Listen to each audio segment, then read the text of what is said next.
हरे कृष्ण। हम लोग श्रीमद् भागवतम के तृतीय स्कंद से पाठ कर रहे हैं। ये तृतीय स्कंद बहुत आवश्यक है हमारे भक्ति जीवन के लिए। किस प्रकार भगवान सृष्टि करते हैं, किस प्रकार सभी वस्तुओं के भगवान स्तोत्र हैं, इस विषय में हम अभी पाठ कर रहे हैं। अध्याय 9। ब्रह्मा जी अपने जन्म प्राप्त करने के बाद तपस्या करते हैं। तपस्या के फल से भगवान का दर्शन करते हैं और दर्शन करने के बाद भगवान को प्रसन्न करने के लिए ब्रह्मा जी प्रार्थना कर रहे हैं। उस श्रृंखला में कल हमने 6 श्लोक पढ़ लिए थे। आज श्लोक संख्या 7 से आगे पढ़ रहे हैं। ब्रह्मा जी की प्रार्थनाएं हैं भगवान के लिए। दैवेन हे हत धियो भवता प्रसंगात् सर्वशुभ पशमनात् विमुखेन्द्रियाये कुर्वन्ति काम सुखले शलभाय दीना लोभाभिभूत मनसा कुशलानि शाश्वत। अजय प्रभु पढ़िए। हरे कृष्ण। प्रभु जी दंडवत प्रणाम। हे प्रभु, वे व्यक्ति जो आपके दिव्य कार्यकलापों के विषय में सर्वमंगलकारी कीर्तन तथा श्रवण करने से वंचित है, निश्चित रूप से वे अभागे हैं, वो सद्बुद्धि से विहीन है। वे कुछ देर के लिए इंद्रिय तृप्ति का भोग करने हेतु अशुभ कार्यों में लग जाते हैं। हरे कृष्ण प्रभु। वास्तविक सौभाग्य क्या है अगर व्यक्ति को भगवान के कीर्तन और श्रवण करने के अवसर मिलेंगे। सर्व मंगलकारी भगवान का नाम, भगवान की कथा का कीर्तन और श्रवण है। जो इस रस को नहीं चखते हैं वो अभागे हैं, क्योंकि ये रस नहीं चखेंगे तो फिर इंद्रिय तृप्ति के पीछे जाएंगे, और इंद्रिय तृप्ति का मतलब ही है पाप कर्मों में लिप्त होना। तो फिर बाद में जाकर के उनकी और ज्यादा दुर्गति भौतिक संसार में होती चली जाती है। इसलिए भगवान के नाम, गुण, रूप, लीला का कीर्तन, महिमा का श्रवण, ये भक्त जीवन के लिए सबसे बड़े सौभाग्य की बात है। जय माता जी, पढ़िए। हरे कृष्णा। प्रभु जी दंडवत प्रणाम। अगला प्रश्न है कि लोग भगवान की महिमा तथा लीलाओं का श्रवण तथा कीर्तन करने जैसे शुभ कार्यों के विरुद्ध क्यों हैं, जबकि ये कार्य संसार की सारी चिंताओं और झंझटों से पूर्ण स्वतंत्रता दिलाने वाले हैं। इस प्रश्न का एकमात्र उत्तर है कि वे इंद्रिय तृप्ति के निमित्त ही किए गए अपने अपराध पूर्ण कार्यों पर अधिदेवीय नियंत्रण के कारण अभागे हैं। किंतु भगवान के शुद्ध भक्तों को ऐसे अभागे लोगों पर तरस आता है और वे धर्म उपदेश के भाव में उन्हें भक्ति के मार्ग में लाने के लिए राजी करने का प्रयास करते हैं। केवल शुद्ध भक्तों की कृपा से ऐसे अभागे लोग दिव्य सेवा के पद तक ऊपर उठ सकते हैं। हरे कृष्ण। तो हम गुरु पूजा में रोज गाते हैं, गुरु मुख पद्म वाक्य चित्ते थे करिया क्या आर न करी हो मने आश। कि जब श्रवण के लिए, गुरु से श्रवण करने के लिए आसक्ति हो और अपने चित्त को पूर्ण रूप से निमग्न गुरु के आदेश में किया जाए, तो इंद्र तृप्ति की कोई संभावना ही नहीं। आर ना करी हो मने आशा। लेकिन अगर गुरुदेव के वचनों में श्रद्धा नहीं है, हमें जो श्रवण कीर्तन का मौका मिल रहा है उसमें श्रद्धा नहीं है, इसका मतलब क्या है? अन्य आशाएं हृदय में फल फूल रही हैं। अभी भी हमको इंद्र तृप्ति करने के लिए खूब इच्छा है, इसलिए हम भक्तिमय कार्यों में उत्साह नहीं दिखाते। जब भी श्रवण कीर्तन का मौका मिले, जब भी इस तरह कार्यक्रम हो जहाँ शुद्ध भक्तों से श्रवण करने का मौका मिले, भक्तों के साथ हरिनाम करने का मौका मिले, इसको कभी छोड़ना नहीं चाहिए। श्रुत त्रिट त्रिधातुभिरिम मुहुरर्धमान शीतोष्ण वातवरसैर इतरेतरश्च कामात् कामादग्नियच्युतरुषा ससुदुर्भरेण संपश्यतो मनोरुक्रमसीदते में। जय राम प्रभु, पढ़िए। हरे कृष्णा प्रभु। हे महान पिता, मेरे प्रभु, ये सभी दीन प्राणी निरंतर भूख, प्यास, शीत, कफ तथा पित्त से व्यग्र रहते हैं। इन पर कफ, शीत ऋतु, भीषण गर्मी, वर्षा तथा अन्य अनेक शुद्ध करने वाले तत्व आपारण करते रहते हैं, और ये प्रबल कामेच्छाओं तथा शुद्ध शुद्ध दुस्सह क्रोध से अभिभूत होते रहते हैं। मुझे इन पर दया आती है और मैं इनके लिए अत्यंत संतप्त रहता हूँ। हरे कृष्णा। तो ऐसा नहीं है कि भगवान की सेवा छोड़ करके, भगवान की भक्ति, भगवान के नाम का श्रवण कीर्तन कथा श्रवण छोड़ करके भौतिक जीवन में बड़ा मजा है, ऐसा नहीं है। भगवान का उपेक्षा करके जीवात्मा भौतिक शरीर के स्तर पर भूख प्यास शीत इत्यादि के स्तर पर संघर्ष करता है, और सूक्ष्म स्तर पर 6 अनर्थ काम क्रोध लोभ मद मोह मात्सर्य ये सब इच्छाएं उसको पूर्ण रूप से हमेशा द्रवित रखती हैं, हमेशा उसको दमन करती हैं, शोषण करती हैं। तो हर तरह से जीवात्मा फंस गया है भगवान को भूल करके। तो अगर भगवान के नाम गुण रूप लीला के लिए नहीं आकर्षण रहेगा तो इस तरह अनर्थों के जाल में जीवात्मा फंस जाएगा। और ब्रह्मा जी बोल रहे हैं ऐसी स्थिति देख करके मुझे दया आती है। तात्पर्य पढ़िए अनिकेत प्रभु। जी प्रभु जी, हरे कृष्णा, दंडवत प्रणाम। तात्पर्य: ब्रह्मा जैसे शुद्ध भक्त तथा उनकी शिष्य परंपरा के अन्य व्यक्ति उन बद्ध जीवों की उलझनों को देखकर सदैव दुखी रहते हैं, जो शरीर तथा मन से जुड़ी भौतिक प्रकृति तथा अन्य ऐसी ही अनेक भौतिक कुदशाओं से संबंधित 3 प्रकार के तापों के प्रहारों से पीड़ित हैं।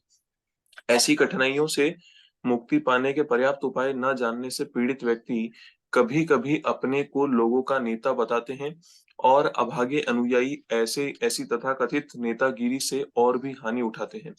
यह तो एक अंधे द्वारा दूसरे अंधे को मार्गदर्शन करते हुए गड्ढे में गिरा देने के समान है।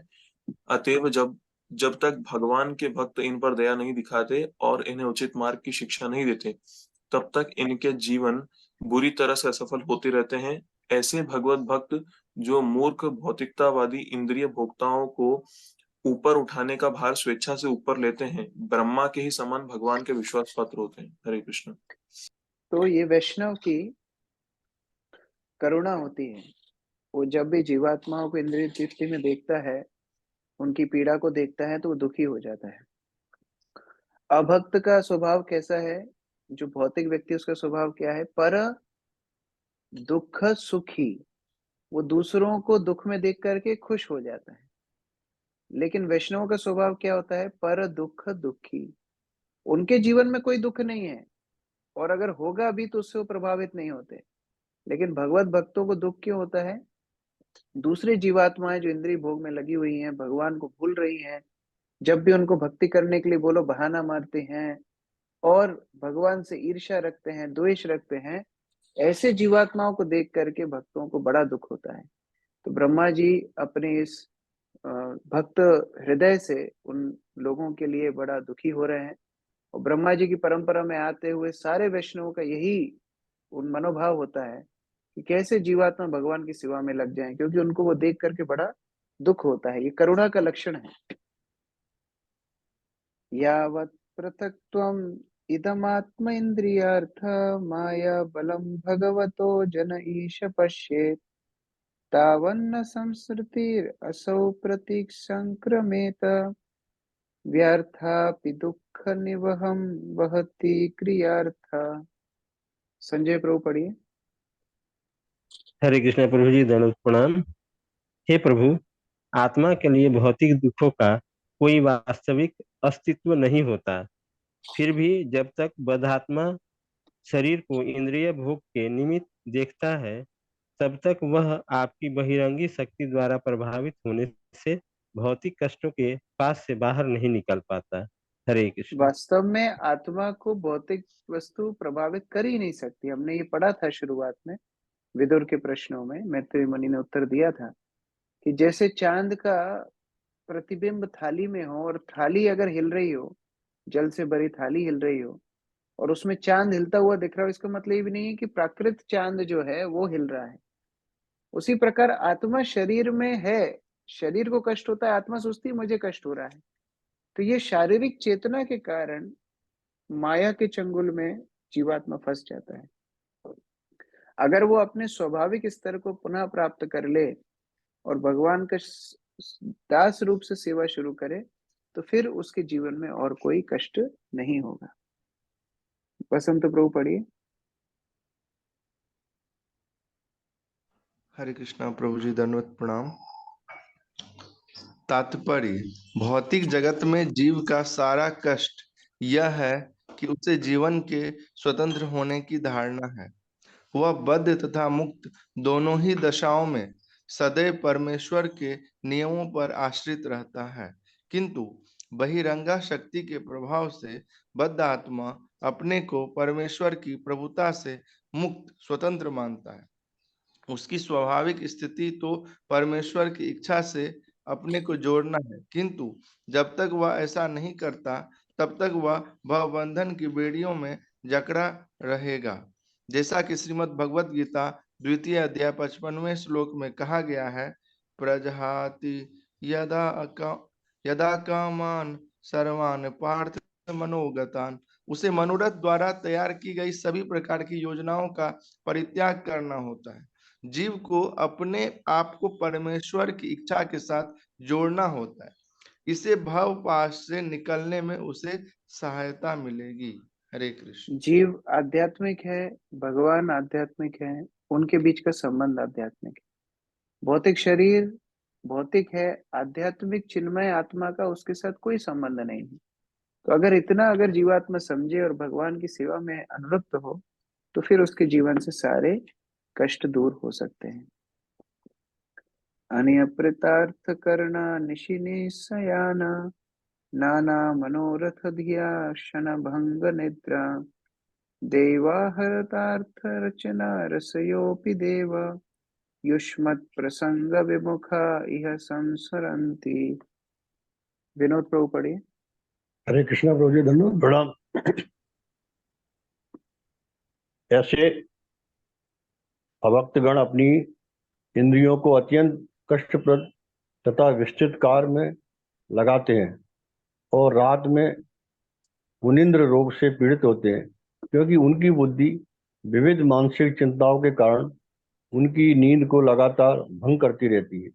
वे अति मानवीय शक्ति द्वारा अपनी विविध योजनाओं में हताश कर दिए जाते हैं। यहाँ तक कि बड़े बड़े ऋषि मुनि यदि आपकी दिव्य कथाओं से विमुख रहते हैं तो भी वे भी इस भौतिक जगत में ही चक्कर लगाते रहते हैं। प्रभु जी, हरे कृष्ण। इस प्रकार से ब्रह्मा जी बता रहे हैं कि इतना कष्टप्रद उसका जीवन दिन में तो रहता ही है, और क्योंकि उसके सारे जो कार्यक्रम हैं वो विफल होते दिखते हैं, रात में भी वो ठीक प्रकार से सो नहीं पाता है और ऐसे कष्टों को जीवात्मा भोगता रहता है। और ऐसा नहीं है कि बड़े बड़े ऋषि मुनि बन गए तो अभी उनको आपके चरणों के आश्रय की आवश्यकता नहीं है। उन्हें भी सतत आपकी कथा श्रवण करने का अभ्यास होना चाहिए, नहीं तो वे भी भौतिक जगत के चक्कर ही लगाते रह जाएंगे। राहुल प्रभु पढ़िए। हरे कृष्णा प्रभु जी, दंडवत प्रणाम। तात्पर्य: जैसा कि पिछले श्लोक में वर्णन आया है, जिन लोगों को भगवान की भक्ति में रुचि नहीं होती वे भौतिक कार्यों में लगे रहते हैं। उनमें से अधिकांश लोग दिन के समय में कठोर शारीरिक श्रम में लगे रहते हैं। उनकी इंद्रियां भारी औद्योगिक संस्थान के भीमकाय कारखानों में कष्टप्रद कार्य करने में बुरी तरह लगी रहती है। ऐसे कारखानों के मालिक अपने औद्योगिक उत्पादों के लिए बाजार खोजने में लगे रहते हैं और मजदूर वर्ग विस्तृत उत्पादन में लगे रहते हैं, जिससे विशाल यांत्रिक व्यवस्था रहती है। कारखाना या फैक्ट्री नरक का दूसरा नाम है। रात्रि होने पर बुरी तरह से व्यस्त मनुष्य अपनी थकी हुई इंद्रियों को तुष्ट करने के लिए शराब तथा स्त्रियों की शरण में जाते हैं, किंतु तब भी उन्हें अच्छी नींद नहीं आती, क्योंकि उनकी नाना प्रकार की मानसिक चिंताओं वाली योजनाएं उनकी नींद में निरंतर व्यवधान डालती रहती है। उनिद्र रोग से पीड़ित होने के कारण कभी कभी पर्याप्त मात्रा में आराम के अभाव में उन्हें प्रातःकाल नींद सताने लगती है। अधिदैविक शक्ति की व्यवस्था द्वारा संसार के बड़े बड़े विज्ञानी तथा चिंतक भी अपनी विविध योजनाओं के कारण हताश हो जाते हैं और इस तरह जन्म जन्मांतर तक भौतिक जगत में सड़ते रहते हैं। भले ही कोई महान विज्ञानी जगत के त्वरित संहार हेतु परमाणु शक्ति खोज करता हो और उसे अपनी सेवा या कुसेवा की मान्यता मानकर स्वरूप सर्वोत्कृष्ट पुरस्कार प्रदान किया जाए, किंतु उसे भी भौतिक प्रकृति के अति मानवीय नियम के अंतर्गत बारंबार जन्म मृत्यु के चक्र में घूमते हुए अपने कर्म का फल भोगना पड़ता है। ऐसे सारे लोग जो कि भक्ति के सिद्धांत के विरुद्ध होते हैं, निश्चित रूप से उन्हें इस भौतिक जगत में चक्कर लगाना पड़ता है। इस श्लोक में इसका विशेष उल्लेख है कि वे ऋषि भी जो भगवान की भक्ति के सिद्धांत से विमुख रहते हैं, भौतिक जगत के अंतर्गत बंधन भोगने के लिए विवश है। न केवल इस युग में अपितु इसके पूर्व भी ऐसे अनेक ऋषि हुए जिन्होंने परमेश्वर की भक्ति का संदर्भ दिए बिना अपनी धर्म प्रणालियों का आविष्कार करने का प्रयास किया, किंतु भगवत भक्ति के बिना कोई भी धार्मिक सिद्धांत नहीं चल सकता। परमेश्वर संपूर्ण जीव जगत के नायक है और कोई भी व्यक्ति उनके तुल्य या उनसे बढ़कर नहीं हो सकता। यहाँ तक कि भगवान के निर्विशेष रूप तथा सर्वव्यापक अंतर्यामी रूप भी परमेश्वर की बराबरी नहीं कर सकते। अतएव भक्ति के बिना जीवों की प्रगति हेतु कोई धर्म या असली दर्शन पद्धति संभव नहीं हो सकती। हरे कृष्ण। इस प्रकार से यहाँ पर बताया जा रहा है कि कैसे बहुत उत्साही होते हैं लोग कि हम कैसे भौतिक संसार में इंद्रिय तृप्ति करेंगे, और बड़े बड़े कारखाने, बड़े बड़े उद्योग, बड़े बड़े आईटी इंडस्ट्री इत्यादि बनाते हैं, लेकिन उनको विफलता ही विफलता मिलती है। और जो लोग इन सब कर्म से छूटना चाहते हैं, मुक्ति कामी हैं, ऐसे लोग संन्यास इत्यादि ग्रहण करते हैं कि हम ये सब पछड़े से छूट जाएं, भक्ति ग्रहण, भगवान की स्मरण इत्यादि करके हम ये मुक्ति प्राप्त कर लेंगे। दोनों के लिए एक ही परिस्थिति है, चाहे घर में रहो चाहे घर को त्याग करो। अगर भगवान के नाम गुण रूप लीला कीर्तन का श्रवण नहीं किया, स्मरण नहीं किया, कीर्तन नहीं किया, तो चाहे आप भौतिक संसार में काम कर रहे हो चाहे संन्यास लिए हो, दोनों को ही जन्म मृत्यु के चक्कर लगाने पड़ेंगे। और यदि भगवान का आप स्मरण कर रहे हो, भक्ति कर रहे हो, श्रवण कीर्तन कर रहे हो, तो चाहे वो व्यक्ति घर में रहे चाहे वन में रहे, दोनों एक समान है। इसीलिए भक्ति मुख्य अंग है जीवन का, और उस भक्ति को अपना करके जब व्यक्ति चलता है तो भौतिक प्रकृति उसको प्रभावित नहीं करती। अन्यथा ब्रह्मा जी जिस प्रकार बता रहे हैं, भौतिक प्रकृति के चलते जीवात्मा संघर्ष पूर्ण जीवन ही निकालता है। आयुष प्रभु पढ़िए आगे। हरे कृष्ण प्रभु जी, दंडवत प्रणाम। वे निर्विशेषवादी जो खुद के मोक्ष के लिए तपस्या करने में काफी कष्ट उठाते हैं, भले ही निर्विशेष ब्रह्म ज्योति तक पहुंच ले, किंतु अंततः भक्ति में स्थित न होने से वे पुनः भौतिक जगत में आ गिरते हैं और पुनः भवबंधन को भोगते हैं। इसकी पुष्टि इस प्रकार होती है। ये अन्य अरविंदाक्ष विमुक्त मानिन सह तव्यत्स भावद विशुद्ध बुद्धया आरुह्य कृच्छेण परमं पदं तथा अद्यो न धृत्य युष्मदघन्य। वे व्यक्ति जो श्री भगवान की भक्ति में सेवा के बिना ही मुक्त होने के झूठे बहकावे में रहते हैं, ब्रह्म ज्योति के लक्ष्य तक भले ही पहुंच ले, किंतु अपनी अशुद्ध चेतना के कारण तथा वैकुंठ लोकों में आश्रय के अभाव में ऐसे तथा कथित मुक्त लोग पुनः भौतिक संसार में आ गिरते हैं। इसलिए कोई भी व्यक्ति श्री भगवान की भक्ति के सिद्धांत के बिना किसी धर्म प्रणाली का निर्माण नहीं कर सकता। जैसा कि श्रीमद् भागवतम के 6ठे स्कंद में हमें मिलता है, धर्म के प्रवर्तक स्वयं श्री भगवान है। श्रीमद् भगवद गीता में भी हम पाते हैं कि श्री भगवान की शरण ग्रहण करने के अतिरिक्त धर्म के अन्य सभी रूपों की भर्त्सना की गई है।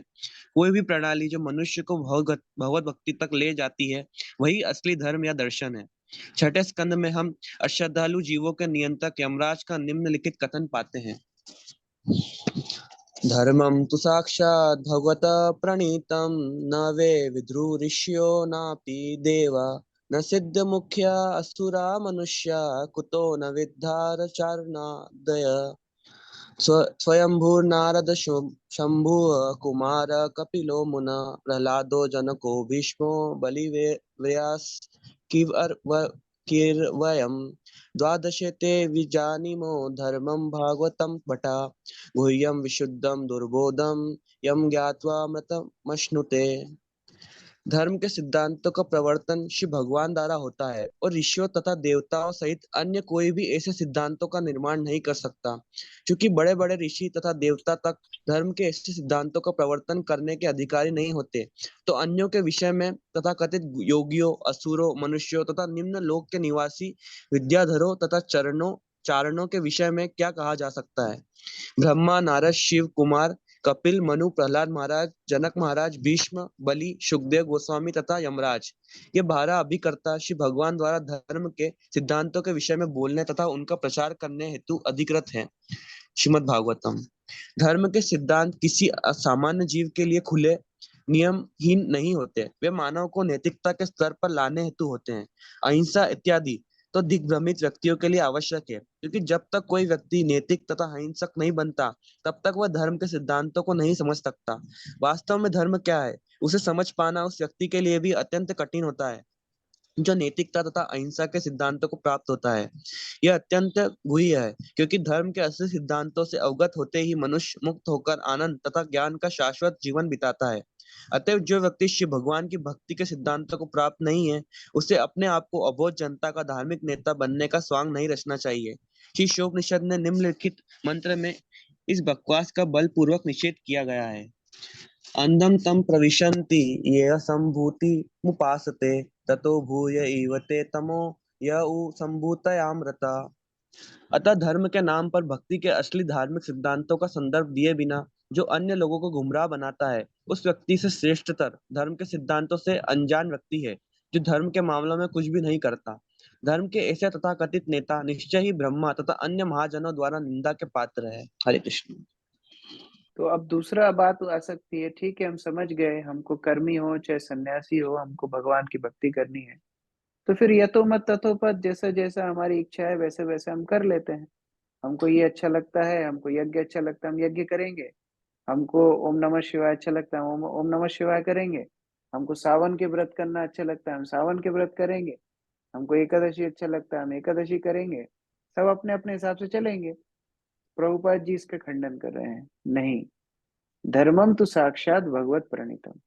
धर्म है भगवान जो नियम स्थापित करते हैं, वो धर्म है। कोई भी देवता, नर, किन्नर, गंधर्व, चारण, सिद्ध, किसी में भी ये बल नहीं है कि वो धर्म अपने हिसाब से चलाए। तो हम सामान्य भौतिक जीवन में फंसे हुए हम व्यक्ति कैसे धर्म का अपने आप निर्णय कर सकते हैं? तो भगवान द्वारा स्थापित जो धर्म के सिद्धांत हैं शास्त्र अनुसार, और जो 12 महाजनों के नाम यमराज जी बताते हैं, उनका अनुसरण करते हुए जब धर्म का पालन करेंगे परंपरागत, तब जाकर के हम अपने जीवन में धर्म को सही सही ढंग से अपना पाएंगे। नहीं तो फिर धर्म के नाम पर जो कुछ भी चल रहा है, वास्तव में या तो वो पाखंड है, या फिर वो जो अशिक्षित लोग हैं, अशिक्षित मतलब धर्म से अशिक्षित जो लोग हैं, उनके लिए केवल भावुकता है। तो इस प्रकार के धर्म से ज्यादा लाभ नहीं होता। परंपरागत वैष्णव परंपरा में धर्म का पालन करना चाहिए। तो हम भक्ति योग परिभावित हृत सरोजा आस्ये श्रुतेक्षित पथो नानुपुनाथ पुंसाम यद्यध्यात उरुगाय विभाययन्ति तत्तत् विपु प्रणयसे तद अनुग्रहाय। यामिनी माता जी पढ़िए। हरे कृष्णा प्रभु जी, दंडवत प्रणाम। हे प्रभु, आपके भक्तगण प्रामाणिक श्रवण विधि द्वारा कानों के माध्यम से आपको देख सकते हैं और इस तरह उनके हृदय विमल हो जाते हैं तथा आप वहां पर अपना स्थान ग्रहण कर लेते हैं। आप अपने भक्तों पर इतने दयालु हैं कि आप अपने को उस आध्यात्म के विशेष नित्य रूप में प्रकट करते हैं जिसमें वे सदैव आपका चिंतन करते हैं। भगवान भक्तों के लिए बड़े ही सुलभ बन जाते हैं। जो भक्ति का अनुसरण करता है, भगवान की कथा का श्रवण करता है, भगवान इस श्रवण के माध्यम से भक्त के हृदय में जाकर के स्थित हो जाते हैं। तो ये अति दयालु स्वभाव भगवान का अपने भक्तों के लिए रहता है। तो जो लोग जीवन में संघर्ष विहीन जीवन जीना चाहते हैं, आनंदपूर्ण जीवन जीना चाहते हैं, उनको भगवान की भक्ति में संलग्न होना चाहिए। स्मृत राधिका माता जी पढ़िए। हरे कृष्णा, दंडवत प्रणाम। तात्पर्य श्रील प्रभुपाद के द्वारा यहाँ पर कथन है कि भगवान उस रूप में भक्त के समक्ष प्रकट होते हैं जिस रूप में वह उनकी पूजा करना चाहता है। यह संकेत करता है कि भगवान भक्त की इच्छा के अधीन हो जाते हैं, इतने अधिक कि वे भक्त की मांग के अनुसार अपना विशिष्ट रूप प्रकट करते हैं। भगवान भक्त की इस मांग को पूरा करते हैं क्योंकि वे भक्त की दिव्य प्रेम पूर्ण सेवा के अनुसार लचीले होते हैं। इसकी पुष्टि भगवत गीता 4.11 में हुई है। ये यथा माम प्रपद्यन्ते तांस्तथैव भजाम्यहम्। किंतु यह हमें ध्यान रखना चाहिए कि भगवान कभी भी भक्त के आदेशवाहक नहीं होते। इस श्लोक में इसका विशेष उल्लेख है, त्वं भक्ति योग परिभावित। यह उस दक्षता का सूचक है जो भगवान की परिपक्व प्रेमा भक्ति संपन्न करने से प्राप्त की जाती है। यह प्रेमावस्था श्रद्धा से प्रेम की क्रमशः विकास विधि द्वारा प्राप्त की जाती है। श्रद्धा से मनुष्य प्रामाणिक भक्तों की संगति करता है और ऐसी संगति से वह प्रामाणिक भक्ति में संलग्न हो सकता है। इसमें उचित दीक्षा तथा शास्त्र द्वारा संस्तुत मूल भक्तिमय कार्यों की संपन्नता निहित रहती है। इसे यहाँ पर श्रुतेक्षित शब्द द्वारा स्पष्ट रूप से सूचित किया गया है। श्रुतेक्षित मार्ग में उन प्रामाणिक भक्तों से सुनना होता है जो वैदिक ज्ञान में पारंगत होते हैं और संसारी आवेश से मुक्त होते हैं। इस प्रामाणिक श्रवण विधि से नवदीक्षित भक्त समस्त भौतिक गंदगी से रहित हो जाता है और इस तरह वह भगवान के अनेक दिव्य रूपों में से किसी एक के प्रति अनुरक्त हो जाता है जिनका वेदों में वर्णन हुआ है। भगवान के किसी विशेष रूप के प्रति भक्त की यह आसक्ति स्वाभाविक प्रवृत्ति के कारण होती है। प्रत्येक जीव मूलतः किसी विशेष प्रकार की दिव्य सेवा के साथ जुड़ा हुआ है क्योंकि वह भगवान का नित्य दास है। श्री चैतन्य महाप्रभु कहते हैं कि जीव पूर्ण पुरुषोत्तम भगवान कृष्ण का नित्य दास है। अतः हर जीव का भगवान के साथ एक बहुत विशेष प्रकार का नित्य दास का संबंध होता है। यह विशेष आसक्ति भगवान की वैधि भक्ति के अभ्यास से जागृत होती है और इस तरह भक्त भगवान के नित्य रूप के साथ उसी तरह जुड़ जाता है जिस तरह की पहले से ही नित्य आसक्त व्यक्ति होता है। भगवान के ऐसे विशेष रूप के प्रति यह आसक्ति स्वरूप सिद्धि कहलाती है। भगवान शुद्ध भक्ति के इच्छित नित्य रूप में भक्त के हृदय कमल में आसीन हो जाते हैं और इस तरह भगवान भक्त से विलग नहीं होते, जैसे कि पिछले श्लोक में पुष्टि की गई है। किंतु भगवान किसी आकस्मिक या अप्रामाणिक पूजक के समक्ष अपना उद्घाटन नहीं करते। इसकी पुष्टि भगवत गीता 7.25 में हुई है। नाहं प्रकाशः सर्वस्य योग माया समावृत। प्रत्युत भगवान अपने योग माया द्वारा उन अभक्तों या आकस्मिक भक्तों से अपने को गोपित रखते हैं जो अपनी इंद्रिय तृप्ति की सेवा में लगे होते हैं। भगवान कभी भी उन छद्म भक्तों को दृष्टिगोचर नहीं होते जो विश्व के मामलों का भार संभालने वाले देवताओं की पूजा करते हैं। निष्कर्ष यह निकला कि भगवान कभी छद्म भक्त के आदेशवाहक नहीं बन सकते, अपितु वे उस शुद्ध अबद्ध भक्त की इच्छाओं को पूरा करने के लिए सदैव तैयार रहते हैं, जो समस्त प्रकार के भौतिक दूषण से रहित होता है। हरे कृष्ण। हर कोई भगवान का अनुभव करना चाहता है, भगवान को देखना चाहता है, भगवान के आश्रय में रहना चाहता है, लेकिन भगवान अपने आप को जो कलुषित जीवात्मा है उनके सामने प्रकाशित नहीं करते, वरन जो भगवान की भक्ति करते हैं, भगवान का आश्रय लेते हैं और इस भक्ति के अनुसरण करते करते भगवान के एक रूप के प्रति आसक्त हो जाते हैं, भगवान उसी रूप में उस भक्त को दर्शन देते हैं। तो ये बहुत ही स्पष्ट रूप से हम लोग को श्रीमद् भागवतम से पढ़ने का मौका मिल रहा है। मैं एक स्पेशल रिक्वेस्ट कर रहा हूँ, जिन भक्तों के पास भागवतम सेट नहीं है, जो लोग अभी स्क्रीन से पढ़ रहे हैं, आप लोग कृपया करके भागवतम सेट ले लीजिए। भागवत से पढ़ने का, पुस्तक से पढ़ने का एक अलग प्रभाव है। जो लोग पुस्तक से पढ़ रहे हैं उनको मालूम है कि पुस्तक से पढ़ने का एक अलग प्रभाव होता है। तो जिनके पास भी भागवतम सेट नहीं है, पैसे की कोई टेंशन नहीं है, आप लोग इंस्टॉलमेंट्स में 1 साल में 2 साल में दे सकते हैं, वो कोई बड़ी बात नहीं है। लेकिन आप भागवतम सेट लेके जाइए। दक्ष प्रभु से मैं रिक्वेस्ट करूंगा कि आप एक पोल बना सकते हैं ग्रुप पर, जिन जिनको भागवतम सेट चाहिए उनको जस्ट यस पे क्लिक करना है वहां पर, और फिर आपको हमारी टीम कांटेक्ट करेगी कि आपके घर तक भागवतम सेट हम पहुंचा देंगे।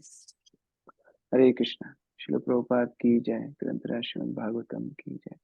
परमेश्वरी माता जी। हरे कृष्ण प्रभु जी, दंडवत प्रणाम। प्रभु जी, ये जो भी हमने लास्ट श्लोक पढ़ा, इसमें शब्द आया है आकस्मिक भक्त, इससे क्या तात्पर्य है? आकस्मिक मतलब जब भक्त की शुरुआत होती है, भक्ति की जब शुरुआत होती है तो वो अज्ञात सुकृति से होती है। अज्ञात सुकृति मतलब उसने प्लान करके भक्ति शुरू नहीं की। ऐसा नहीं था कि वो भक्ति ढूंढ रहा था, लेकिन जब वो भक्तों के संग में आ गया, या भगवान का प्रसाद उसने ले लिया, या मंदिर में दर्शन कर लिया, या रथ यात्रा में कहीं जगन्नाथ की रस्सी खींच ली, इस तरह किसी अज्ञात सुकृति के कारण जब भक्ति में जुड़ जाता है उसको आकस्मिक भक्त बोलते हैं, ओकेशनल डिवोटी। तो उस तरह से उसकी भक्ति की शुरुआत होती है, लेकिन अगर उस भक्त संघ का फिर वो फायदा आगे उठाएगा तो वो शुद्ध भक्त बन सकता है। तो ये उसका स्पेशल उसके ऊपर ब्लेसिंग है। प्रभु जी, मेरा एक और क्वेश्चन है। एक्चुअली कल कहीं लेक्चर में सुन रही थी कि जो कहते हैं, जैसे हम जैसे जो भक्त हैं, साधन भक्ति कर रहे हैं, लेकिन अभी भी हमारा जो पूर्ण श्रद्धा उत्पन्न नहीं हुई, शुद्ध भक्त के लेवल पे अभी नहीं पहुंचे हैं, तो इन भक्तों को यमराज के दर्शन होते हैं। सो मीन्स उनको भी वैसी ही यातनाओं से गुजरना पड़ता है जैसा एक भक्त या एक कर्मी जिनसा है वो भुगतता है? नहीं, ये भगवान गीता में बोलते हैं, योग भ्रष्ट जो योगी है, यानी कि जिसका आध्यात्मिक उन्नति अधूरी रह गई है, भगवान बोलते हैं उसको नरक में नहीं जाना होता है, उसको भगवान अगले जन्म में फिर मौका देते हैं भक्ति करने का। लेकिन अगर कोई वैष्णव अपराध कर रहा है तो भगवान उसकी जिम्मेदारी नहीं लेते हैं। इसलिए अगर हम भक्ति में पक्के ना हो तो भी चलेगा, हम जितना भी कर पा रहे हैं उतना चलेगा, लेकिन वैष्णव अपराध से बचना चाहिए, क्योंकि वैष्णव अपराध होते ही भगवान फिर उस भक्त को, उस जीवात्मा को मदद नहीं करते हैं। लेकिन अगर वैष्णव अपराध नहीं कर रहा है, थोड़ा कच्चा है, अनर्थ है, पाप है, ठीक है, फिर उसको दोबारा मौका भगवान अगले जीवन में देते हैं। ठीक है, थैंक यू सो मच। बसंत प्रभु। हरे कृष्ण प्रभु जी, धन्यवाद प्रणाम। प्रभु जी, दो प्रश्न है हमारे कि जो एक तो भक्ति में उत्साह की बात की गई है कि अगर उत्साह में कमी आ रहा है तो कहीं न कहीं हमारे हृदय में किसी दूसरे चीजों के प्रति वो हो रहा है। और दूसरा है कि भक्ति में भक्ति करते करते ऐसा लगता है कि हमसे हो ही नहीं पा रहा है। ऐसा लग रहा है कि कुछ इतने सारे जो भक्ति करने में प्रॉब्लम आ रही है तो कुछ हमसे अपराध हो रहा है, लेकिन ये भी नहीं पता चल रहा है कि अपराध क्या हो रहा है। तो एक तो प्रभु जी उत्साह और दूसरा ये दोनों चीज को कैसे इसीलिए ठीक वैष्णव सेवा करते रहना चाहिए। जैसे रूप गोस्वामी एक बार जब अपने ध्यान में निमग्न थे, उन्होंने एक लीला का दर्शन किया कि राधा रानी एक टहनी को पकड़ के पुष्प चुन रही हैं। तो भगवान उस टहनी को नीचे झुकाए थे, राधा रानी को नहीं पता था कि उन्होंने, भगवान ने झुका रखा है। और भगवान ने जैसे ही अपना पैर हटाया तो टहनी ऊपर चली गई, और क्योंकि राधा रानी ने उसको पकड़ रखा था तो राधा रानी भी उसके साथ लटक गई। अब ये देख करके रूप गोस्वामी मुस्कुराने लगे। अब ये सब उनके ध्यान में वो देख रहे हैं और आंखें बंद करके मुस्कुरा रहे हैं, लेकिन सामने से एक वैष्णव जा रहे थे जिनको चलने में डिफिकल्टी थी, जो लंगड़ा करके चल रहे थे, तो उनको लगा कि ये वास्तव में मेरे ऊपर हंस रहा है, तो उन्होंने अपराध ले लिया। और ये अपराध के कारण रूप गोस्वामी की वो लीला दर्शन बंद हो गया, तुरंत बंद, जैसे हम टीवी बंद कर देते हैं, उनके ध्यान से भगवान चले गए। तो उन्होंने आंखें खोली, जब तक तो वैष्णव जा चुके थे। अब रूप गोस्वामी को समझ में नहीं आ रहा मैंने क्या किया, मैंने क्या गलती की।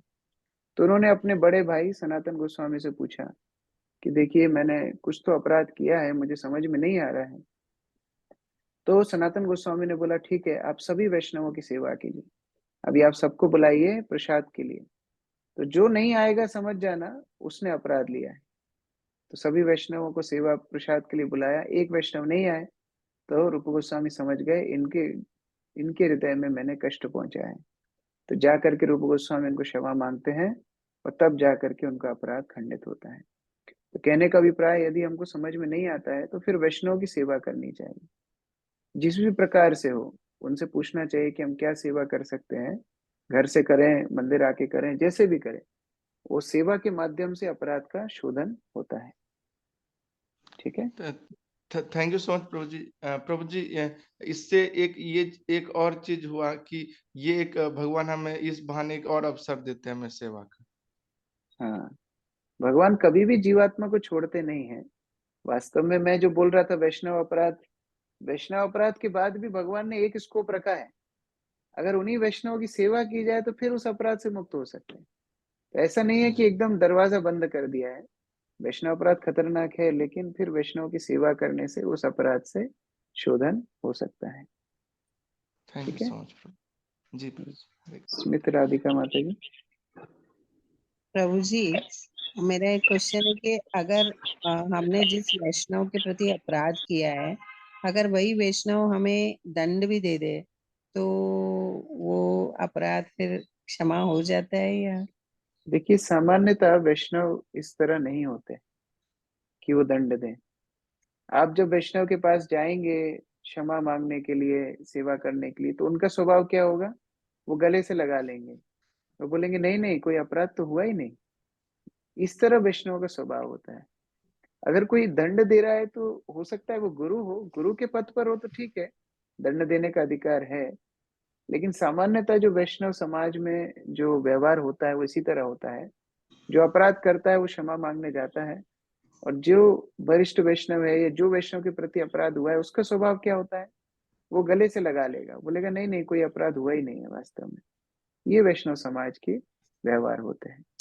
हम प्रभु जी, हम तो भक्तों के बीच में रहते हैं ना, तो भक्त जो हमारे लेवल पे ही है उनके प्रति अपराध हो जाता है, और वो अगर हमको जैसे सजा दे दे या थोड़ा कष्ट दे दे मैं वही बोल रहा हूँ, भक्त लोग ऐसा नहीं करेंगे स्वभावतः। जो वैष्णव है ना, वो दंड नहीं देगा, लेकिन हमको उनकी सेवा करना है किसी न किसी प्रकार से। हमारे साथ वाले जो भक्त हैं उनकी किसी किसी न प्रकार से सेवा करने का मौका ढूंढना चाहिए। सबसे अच्छी सेवा है प्रसाद सेवा। उनको प्रसाद पे बुला सकते हैं, प्रसाद खिला सकते हैं। तो इस तरह सब सेवा करने से वो अपराध का शोधन होता है। सामान्यतः वैष्णव कभी भी इस तरह नहीं करेंगे कि अरे तुमने मेरे लिए अपराध किया था, चलो अब मैं तुमको ये दंड दूंगा, उससे तुम्हारा अपराध शोधन होगा। नहीं, ये वैष्णव व्यवहार नहीं है। जी प्रभु ठीक जी, है। Thank you.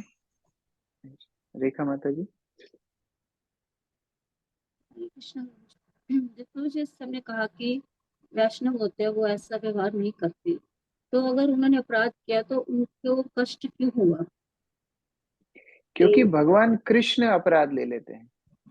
मान लीजिए आपका छोटा बच्चा है, उसको कोई थप्पड़ मार दे, उसको समझ में नहीं आ रहा है, लेकिन आपको तो बुरा लगेगा ना। इसी तरह वैष्णव अपराध नहीं लेते हैं, लेकिन भगवान अपराध ले लेते हैं कि मेरे वैष्णव को आपने अपराध कैसे किया। इसलिए फिर हमको वो भक्ति जो है ना, वो हमारी खंडित हो जाती है। वो भक्ति हमारी उसका जो रस है वो चला जाता है। भगवान कृष्ण अपराध ले लेते हैं। इसलिए जो 10 नाम अपराध हैं हरिनाम के प्रति, उसमें प्रथम अपराध साधु निंदा है, वैष्णव अपराध है। अब हरिनाम का साधुओं से क्या संपर्क है? यही संपर्क है कि वैष्णव भगवान को इतने प्रिय हैं, उनको यदि अपराध करेंगे तो भगवान बोलेंगे मुझे ऐसे व्यक्ति के पास नहीं जाना।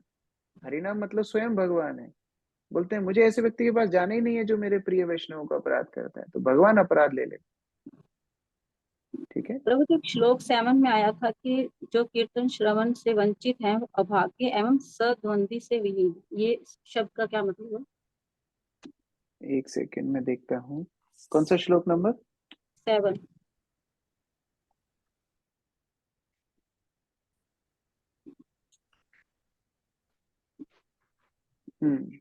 उसका मतलब है सदमति। एक होती दुर्मति, एक होती सदमति। अच्छे विचारों से वो विहीन है, उनके अंदर कोई अच्छा विचार है ही नहीं, इसका मतलब ये है। जी ठीक है। प्रमोदानंद प्रभु जी। हरे कृष्ण धन्यवाद। तो ऐसा एक बात बताइए, मंदिर में हम लोग जाते हैं, वहां पे कुछ सेवा होती है, मतलब काम होता है, किसी को देखते हैं या किसी के बारे में तो वो गलत कर हमारे हमारे ध्यान से वो गलत कर रहा है, तो आपस में हम लोग घर में आके विचार करते हैं, कुछ चीज करते हैं, उसके बारे में विचार करते हैं। जो पर अगर वो पैशन पर होता है कि क्या गिराया जाएगा कि क्या क्या गिराया जाएगा? देखिए, इसमें दो बातें हैं। मंदिर तो हमारा ही है, हमको ही उसका ध्यान रखना है। तो अगर वो कंस्ट्रक्टिव हो, कंस्ट्रक्टिव मतलब हम उसका कुछ सुधार में योगदान दे सकते हैं, तो उसका विचार करना अपराध नहीं है। लेकिन अनर्गल चर्चा करना वो अपराध है। आप समझ रहे हैं मैं क्या बोल रहा हूँ? नहीं जैसे नहीं मान लीजिए मंदिर में सेवा पूजा ठीक से नहीं चल रही है जी और उस सेवा पूजा को सुधारने के लिए मैं कुछ कर सकता हूँ, तो मेरा डिस्कशन करना अपराध नहीं है कि हाँ मैं अच्छा कुछ योगदान कर सकता हूँ, मैं वहां पर कुछ सुधार सकता हूँ, तो उसमें कोई दिक्कत नहीं है। जी लेकिन मैं कर कुछ नहीं सकता, मैं वहां कुछ कर पाऊंगा भी नहीं, मैं करना चाहता भी नहीं हूँ, और फिर अगर मैं बैठ करके चर्चा करूं तो फिर वो वैष्णव अपराध आता है। क्योंकि हम प्रभुपाद जी के आंदोलन में मदद कर सके तो चर्चा करने में कोई दिक्कत नहीं, लेकिन उस तरह अनर्गल चर्चा से बचना चाहिए, वो हमारे भक्ति के लिए अच्छा नहीं है। जी ठीक है, थैंक यू। लास्ट क्वेश्चन मणि माता जी।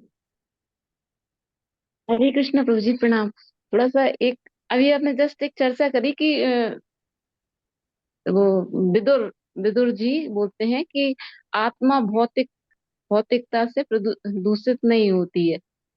और जस्ट अभी एक फिर से बात आई कि आत्मा कलुषित होती है। तो जब व्यक्ति के मन में कोई पाप कर्म करने का विचार आता है तो प्रभु जी अंदर से ही आता है ना, तो अंदर हाँ, से तो वो तो ये समझ नहीं। अंदर में भी दो कैटेगरी है। आत्मा में कभी कलुषित नहीं होता है, लेकिन वो मन बुद्धि अहंकार कलुषित होते हैं। जैसे मान लीजिए मैं जो कपड़े पहन के जा रहा हूँ, मेरे कपड़े गंदे हो जाएंगे, तो क्या हम बोलेंगे कि प्रभु जी गंदे हो गए, लेकिन मैं गंदा नहीं हुआ, मेरे कपड़े गंदे हुए। इसी तरह आत्मा तो विशुद्ध है, लेकिन आत्मा के ऊपर है अभी मन बुद्धि अहंकार, उसने आत्मा को घेरा हुआ है। तो ये जो कल्मश है, जो अनर्थ है, ये मन बुद्धि अहंकार को प्रभावित करते हैं, और इनका ही शोधन हम भक्ति के द्वारा करते हैं। जब हम श्रवण कीर्तन करते हैं तो ये मन बुद्धि अहंकार का शोधन होता है, ये पवित्र होते हैं, और इसके माध्यम से फिर हम इन कल्मशों से मुक्त होते हैं। ठीक है जी प्रभु जी जी। तो मतलब चलिए ठीक है प्रभु जी, क्लियर है। तो इसका आत्मा मतलब है, कलुषित, चले आत्मा देखिए, कलुषित हम जब भी कल ऐसा बोलते हैं चर्चा में कि आत्मा कलुषित हो गई, उसका मतलब क्या है? आत्मा का मन बुद्धि अहंकार कलुषित हो गया। जी जी जैसे हम कहीं बोलते हैं ना हम बहुत गंदे हो गए, तो जी। गंदे हम थोड़े हुए, हमारे कपड़े हुए। उस हम्म। तरीके से जीवात्मा कभी कलुषित नहीं होती, लेकिन उसका आवरण जो है मन बुद्धि अहंकार, वो कलुषित हो जाता है। और आवरण साफ हो गया तो फिर भगवान दर्शन देते हैं या उसके हाँ चित्त में। हाँ, शुद्ध जो जिसका शुद्ध चित्त है उसको भगवान फिर अपना अनुभव देते हैं। जी प्रभु जी, हरे कृष्ण प्रणाम। हरे कृष्ण। श्री प्रभुपाद की जय, समवेत भक्तवृंद की जय, ग्रंथराज श्रीमद् भागवतम की जय।